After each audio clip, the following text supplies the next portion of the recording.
Welcome, everybody, to Productivity Book Group. I'm your host and facilitator, Sidney-Smith. Productivity Book Group has an author interview series that we do, which brings readers and listeners in touch with new and interesting authors. They may not be necessarily new to you, but they are just new to me necessarily, for us to have them in and on Productivity Book Group. And so with that, today we're sitting down with Grace Marshall. Grace Marshall is known for her refreshingly human approach to productivity. She is head coach and chief encourager, love that title, at gracemarshall.com. She's also a productivity ninja with global training company Think Productive, and she is the author of award-winning How to Be Really Productive, Achieving Clarity and Getting Results in a World Where Work Never Ends, published in 2015.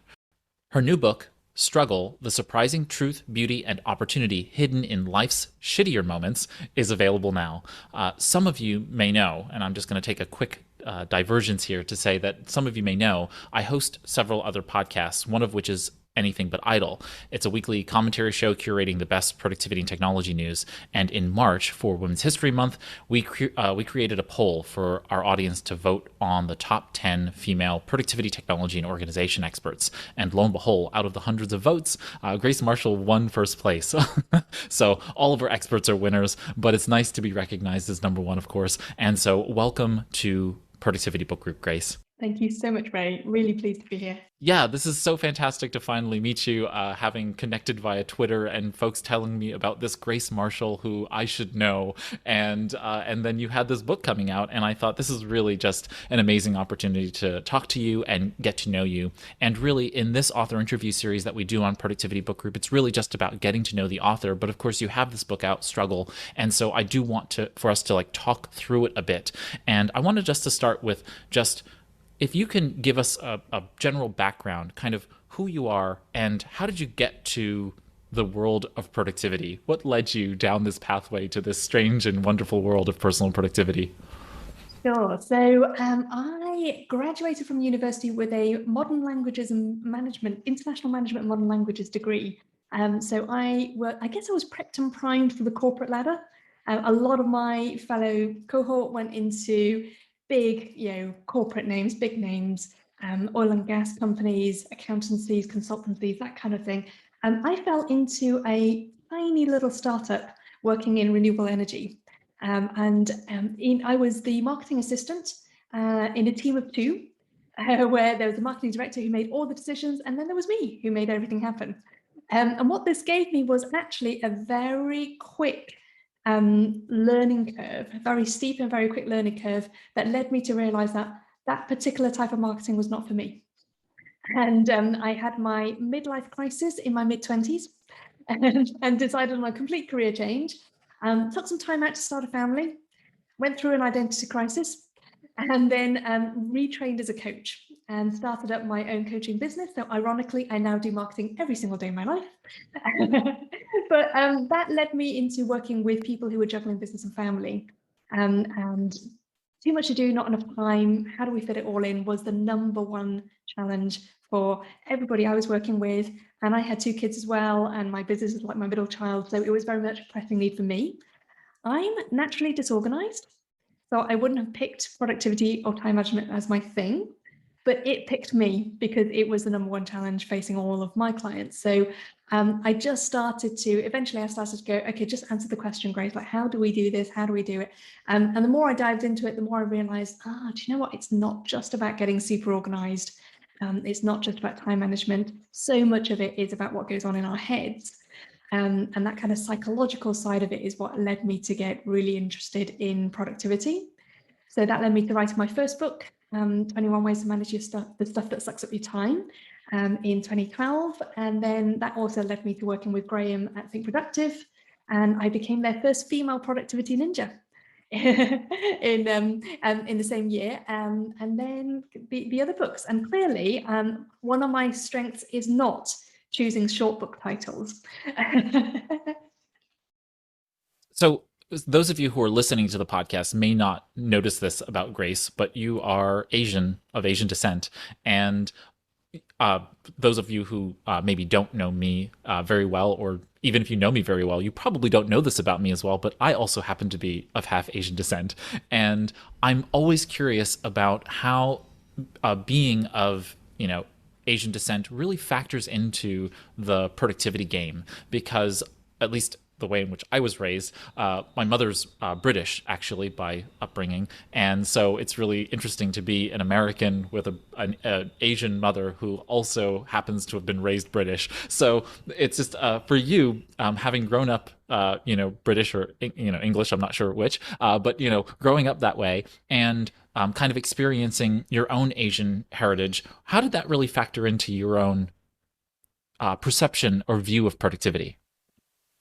Such an interesting question. So yeah, I'm British born. Both my parents are Hong Kong Chinese. They both came over to Britain to study and then ended up staying there. And so I think in our family, education is king. In fact, so I met my husband when I was on not a gap year, a placement year. So it was part of my degree, but it was a year in industry. And we met there and we were engaged just before I finished my final year. And the only thing my grandmother wanted to know was, you are going to finish your degree, right? It's like, hey, I'm engaged. Like, I don't care. Are you going to finish your degree? So I think education was a big thing there. My family tends to have quite a traditional view of jobs.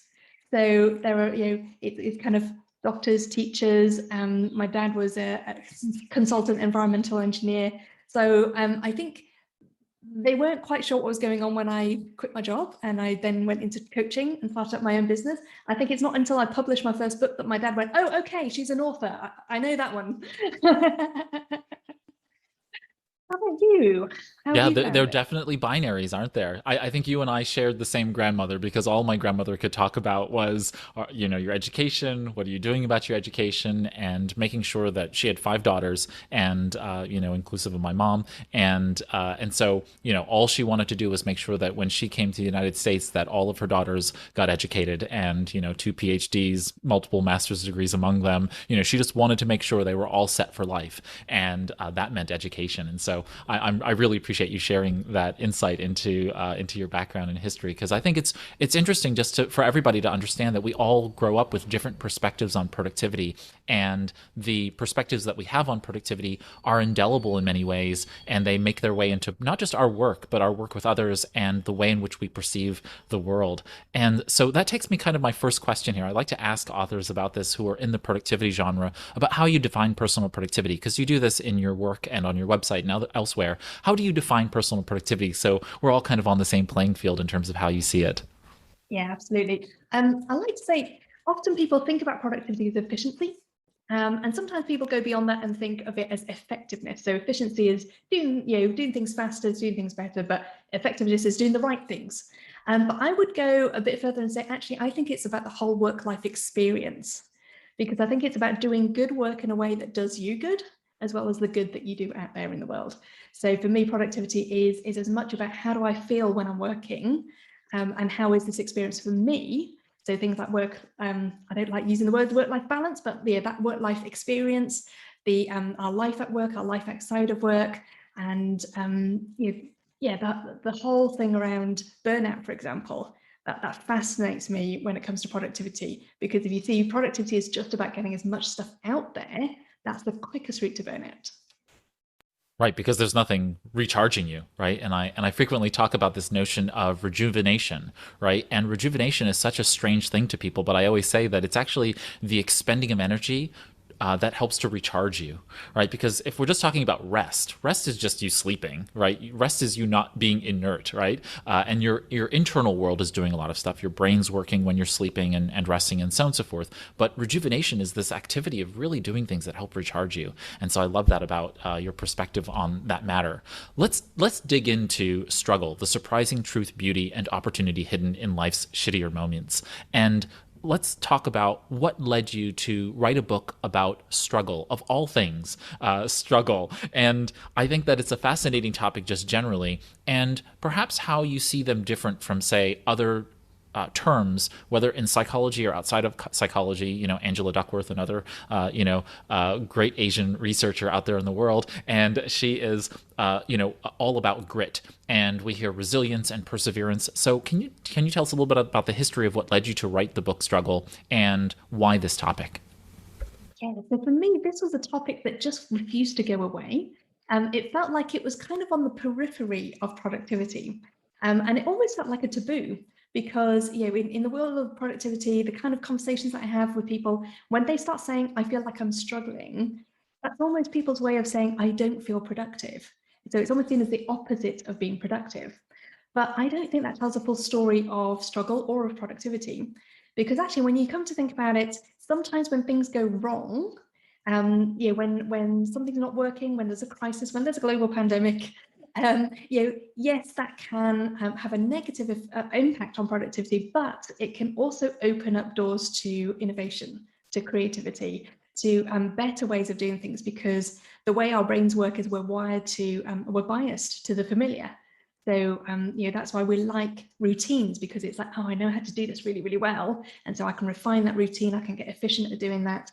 And so we tend to be biased to the familiar. And often it's not until the conventional route is shut and not until we can't do something that we tend to go to the periphery and start to go, well, how else can I do things, or how else can I look at it? So struggle can often be the spark for innovation. But I think also it's struggle, sometimes we read it wrong. So sometimes when we're struggling with something, say, for example, writing a book, I am convinced there is no such thing as an easy book to write. So writing a book is something we will always struggle at doing, but it's a very worthwhile thing to do. Equally, when we're working on something that's new, when we're stretching ourselves, when we're developing, when we're learning, or when we're going into new territory, whether that's a new business or a new area, or anything uncertain, new territory, is going to involve some kind of struggle. And when we tend to think of struggle as, oh, it's a sign that something's gone wrong, what we will instinctively want to do is to either get rid of it or get away from it. And neither of those allow us to be really present and fully immersed in the work itself. So what that looks like sometimes is people go, I'm really struggling with this, and I've got a ton of other stuff I need to do. I've got all these emails I need to answer. I've got these quick wins I can tick off. I will feel more productive if I do that instead. And so therefore I'll procrastinate on writing the book, or whatever it is that's the kind of harder struggle.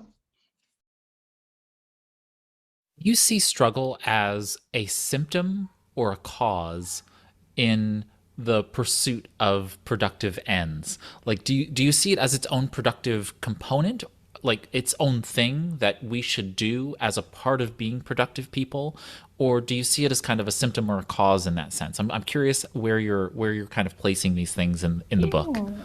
I think for me, I see it as part of the territory. And I think we can make it worse by struggling with struggling.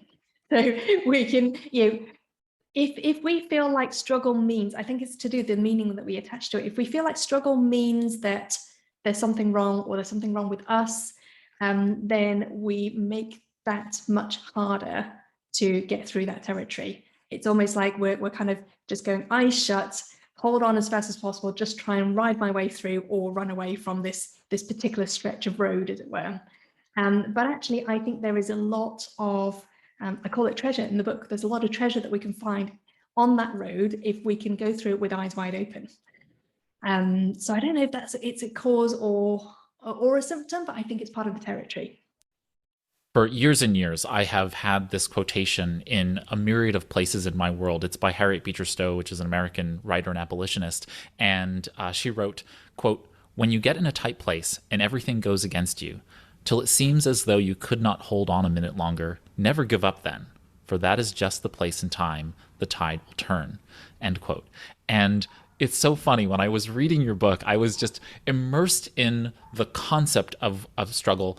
For those, again, you don't know me as well, and folks listening may not know this, but I have a background in Buddhism. And so having been a Buddhist in training, so to speak, I don't consider myself necessarily a Buddhist today either. But, having studied Buddhism and being really immersed in that idea that life is suffering, and that the more we can bring ourselves to the moment and to the present allows us to be able to really be expansive in our being. And that, of course, can eliminate this concept of suffering. There's a little bit of that in the concept of struggle throughout the entire book there. There's this thread that we can actually be productive. And as you said, like the tapestry of life is about struggle. Humanity's existence is about struggle, right? And so there's a lot of this kind of stuff wrapped up in it. And I'm curious, you structured the book in three parts: smarter, braver, and stronger. And can you talk to us a little bit about what those three terms meant to you as you were creating the narrative arc for the book? So the three terms actually came from a Winnie the Pooh quote. So it's you remember you are smarter than you think. I always forget it. I always need to look it up. But braver and stronger basically than you realize. And for me, it was recognizing that the smarter is about how we see struggle. So if we learn to see it in a different way, if we learn to think about it in a different way, we can change our relationship with it. Braver is about trusting the process. So just because you know that something good is going to come out of it doesn't make it, it makes it, it doesn't make it easier. It's still tough to get through. And sometimes it will still take time to get through as well. And I think often in productivity, we get caught up in speed and chasing speed and just wanting to get through things quickly. And yet sometimes what happens then is that we don't give ourselves time to make mistakes. We don't give ourselves time to risk getting it wrong because that feels like a waste of time. But equally, we don't give ourselves time to rejuvenate and to rest and to let things catch up with us. So that kind of almost recognizing that you trusting the process means that sometimes things will be slow and it will be hard and it will feel like treacle. And again, it doesn't mean that you've gone wrong or you're doing it wrong. So that's about kind of trust and courage, I guess. And then the third part, stronger, is about growth. So it's about the resilience that we develop and how we strengthen through struggle, and also how we grow and transform. And one of the things I noticed when I started looking into that kind of metaphor is how we often have this view of transformation that is all about the beauty and the glamour. It's like, look at the beautiful butterfly that comes out of the cocoon. And we forget that actually when you look into, so there's a quote I include in the book, that actually when you cut open a chrysalis, what you find looks a lot like death and decay. You find a rotting caterpillar. And so we sometimes forget that there's a lot of death and decay and letting go of things and things breaking that come as part of that transformation.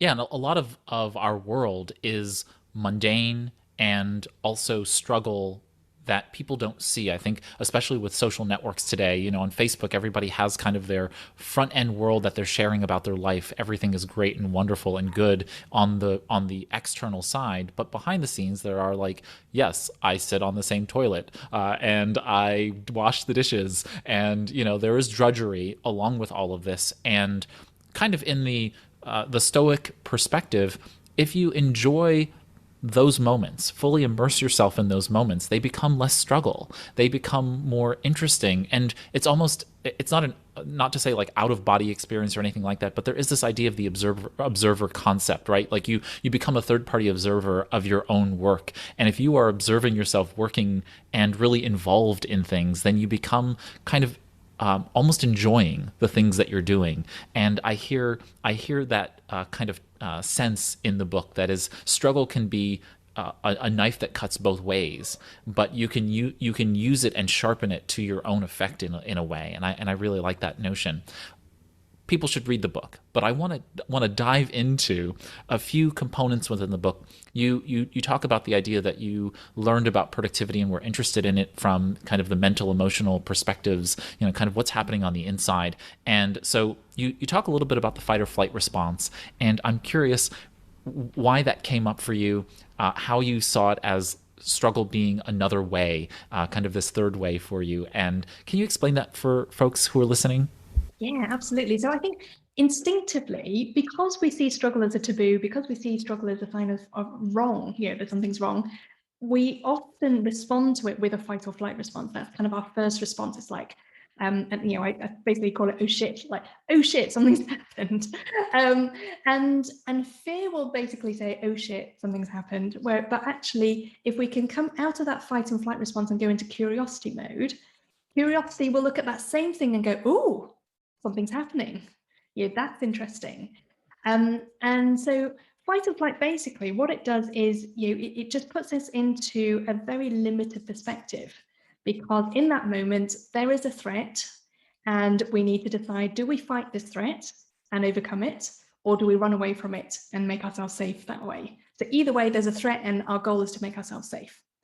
Now, if you translate that into productivity terms, the work that you're doing, if if writing that book is making you feel unsafe, and all you need to do is either just get through it or run away from it, that's not going to help you write your best book. So it's useful for biological threats, it's useful for physical threats, not so useful when it comes to often social threats and threats to our identity, threats to our confidence, which is often what we get into when we're in that kind of mode of procrastination or you're struggling with our work. So for me, it was a good way of articulating what happens when we're struggling, the kind of things we end up saying to ourselves and how we make it worse. So how we then go, oh, well, that must mean that there's something wrong with me, and all the kind of things that we attach to that. But actually also it helped me to recognize that actually if fight and flight is about our fear response, then maybe curiosity is the antidote to that. And it can look at exactly the same thing and see different things. So rather than seeing friend or foe, rather than seeing safe or dangerous, it might start seeing what's interesting. What's maybe a diversion, what's maybe a new route, what's maybe just like less traveled. And so we start to see a wider perspective rather than just black and white, good and bad. You would just start to see many more possibilities that way. There is so much to unpack here. I'm really, really curious about all of these pieces, right? Curiosity intended to be stated. And that is, you're talking about fight or flight response. And so in traditional psychology parlance, there are kind of three responses that we can do. You talked about the first two. The third, of course, is freezing, not responding. And I know that I see this in my own work I work with small business entrepreneurs. And so I see them all the time kind of in that state where they feel fear, right, from whatever function is happening in the business awry, and they decide to freeze. They are procrastinating, or they are just petrified by what could happen. And I'm curious, the thing that you're talking about, which is curiosity, is a childhood, like something that you see in children. You see this sense of curiosity, and we tend to think of kids as being somewhat foolish, right? They'll run out and do things that are completely, like dangerous, right? They'll jump off the couch. They will go touch the stove. Their curiosity gets ahead of themselves, and that's actually very powerful. We kind of unlearn our curiosity as we get older, and this binds together both psychological safety but also reframing in psychological terms. What can people do to nurture their curiosity in that sense, to be able to kind of build their struggle muscle? I think it's to do with questions. It's asking questions. Sometimes it's channeling your own inner 6-year-old. So for me, having kids really helps, because I kind of go, I notice questions that they ask and I go, oh, that's such a good question. So sometimes it's doing that. It's asking, like, what would a curious 6-year-old say about this, or ask about this. But I think even just like going, okay, so what would curiosity say? Just even that helps us to kind of step outside of our experience and go, oh, there's another way of looking at this. And so I think it's definitely, it's a noticing thing, and it's an intentional thing. So even just kind of going, I'd like to activate curiosity now, and maybe having some questions to ask is often a good place to start. But also asking that question from a place of curiosity rather than judgment. So like, say, for example, if something didn't go well, and you go, why did you do that? Or why did that go wrong? It can feel a bit like, whoa, I'm being judged here, and that can still be very fear-based. Whereas maybe asking, oh, what happened there? Or how does that work? Maybe that can be a better way of getting into the curiosity side of things rather than judgment. Yeah, and I also always recommend to people to feel their like sense where their body's at. And having been a long time meditation advocate, I always am aware of, am I feeling tightness in my stomach? Am I feeling tightness in my chest? Am I clenching my shoulders or my hands in certain environments? And those feelings are things that if we release them physically, we tend to also feel the release mentally and emotionally. And there's another kind of exercise that people can do, which is that if you feel your body going into fight or flight response, which is that your body then lets out a bunch of chemicals in order to be able to get you into that mode.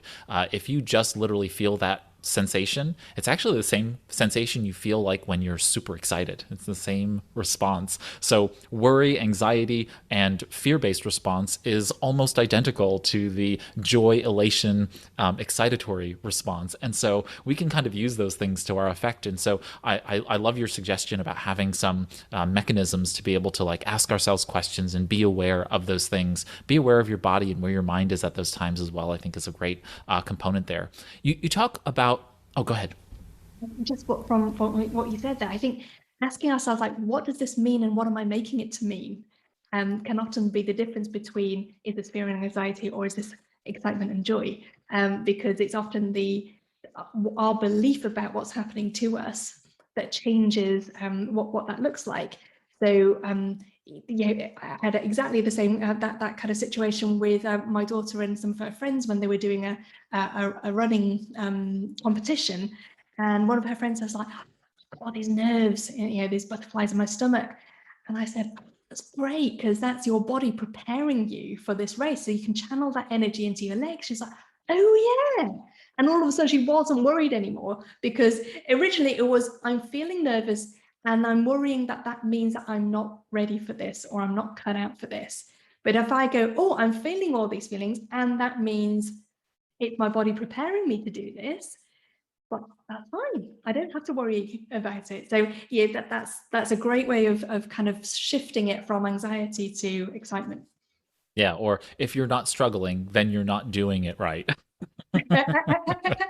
Like, your body is designed to tell you whether or not there's things that are going well or not going so well. And sometimes it tricks you, as with a child maybe feeling anxiety, and that's your body preparing itself for something that's important. But I love that. I love that.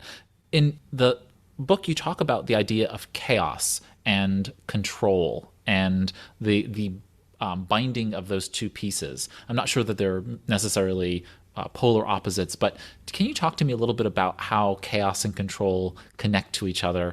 And I've heard in other interviews, I did listen to all of the other interviews you've done before in preparation for today, because I'm an A-class nerd, and so I wanted to be prepared. And you talked a little bit about, what I heard was a little bit of maybe GTD lingo here, getting things done lingo in there in some way, shape, or form. And so I'm curious how the idea of chaos and control make its way into maybe some of the terminology that we use in getting things done, or GTD lingo of control and perspective. How does that make its way into struggle? Yeah, so I think there are a couple of thoughts I have on this. The first is, sometimes what happens when we feel out of control is that we look for control.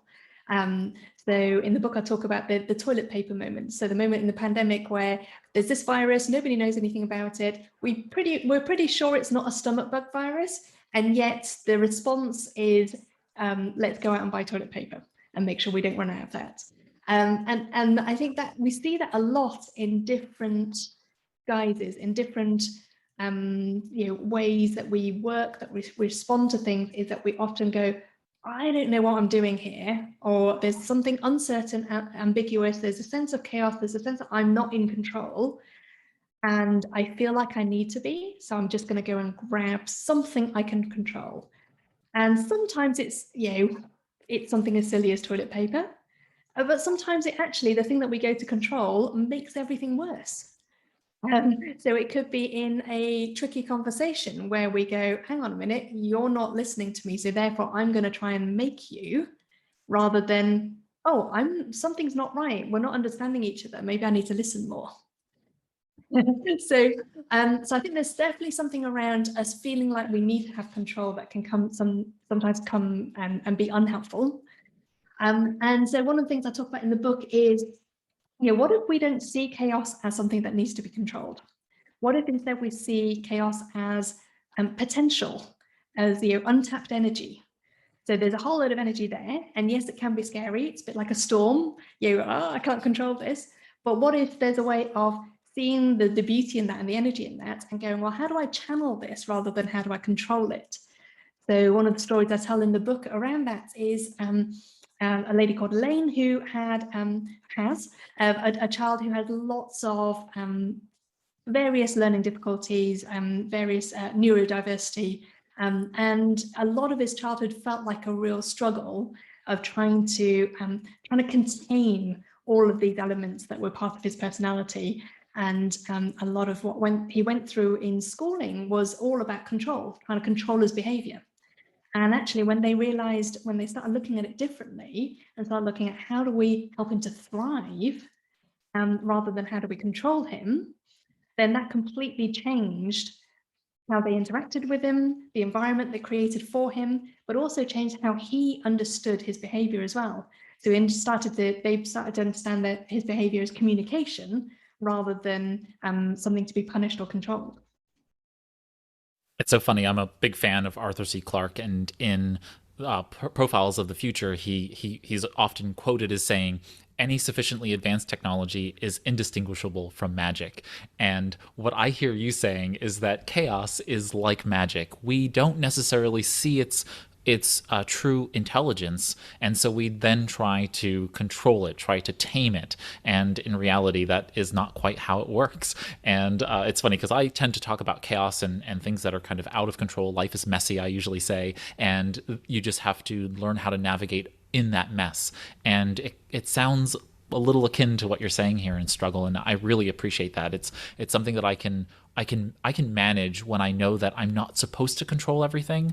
And like almost every conversation in my household growing up was someone trying to gain control of what was happening. I grew up with a lot of siblings, so it was a big household. There were 6 of us, and everybody's trying to. You're not listening, when in reality, what we should have probably done is used our ear to mouth ratio, which is listened a little bit more and spoke a little less. So I really, really appreciate that.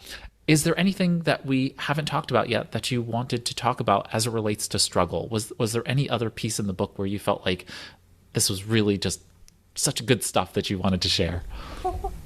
Maybe, but I just had a thought actually when you were talking about that kind of situation in your family.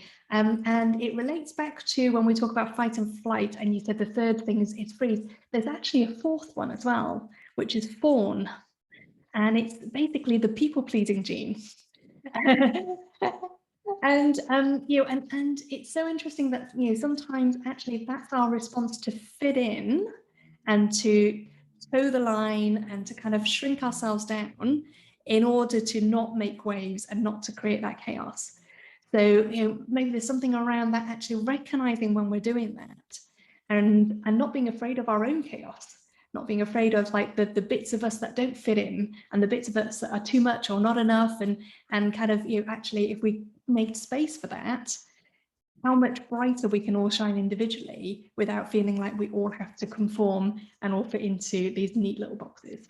I really appreciated that insight. I think it's so fascinating for us all to really take heart to the fact that we don't need to all fit in order to be able to feel full and to feel like we are where we need to be. And I think a lot of struggle has to do with that, us feeling like we're pushing against some invisible barriers to entry into the game of life, right? And I really appreciate any material that really helps us understand how to be both the best us, but also being comfortable with who we are, where we are, when we are.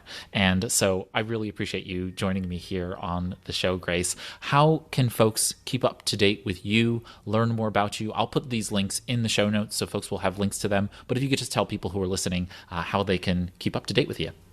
Absolutely. So if you want to get in touch with me, then you can find me at gracemarshall.com. I'm on all the usual social media places. So I'm Grace Marshall on Twitter, Grace Marshall Ninja on Instagram, because Grace Marshall was already taken. And you can find me on Facebook and LinkedIn as well. And if you want to know more about the book, then strugglethebook.com is where you'll be able to find out about that. We'll have links in the show notes to all of those things. That was Grace Marshall, author of Struggle, The Surprising Truth, Beauty, and Opportunity Hidden in Life's Shittier Moments for Productivity Book Group's author interview series. Again, thank you so much for joining me here, Grace. Absolute pleasure, Ray. Thank you so much for having me. Just a couple of quick announcements. Our next Productivity Book Group reading discussion will be The Home Edit by Clea Scherer and Joanna Teplin. That live discussion call will take place on June 30th, 2021 at noon Eastern. Full details are available at productivitybookgroup.org by clicking on Upcoming Books. Finally, all Productivity Book Group podcast episodes are archived at productivitybookgroup.org under episodes. So if you missed a call and you want to review it, feel free to head over there. Thanks for listening to this episode of Productivity Book Group. I'm Ray Sidney-Smith. Take care. Here's to your productive life.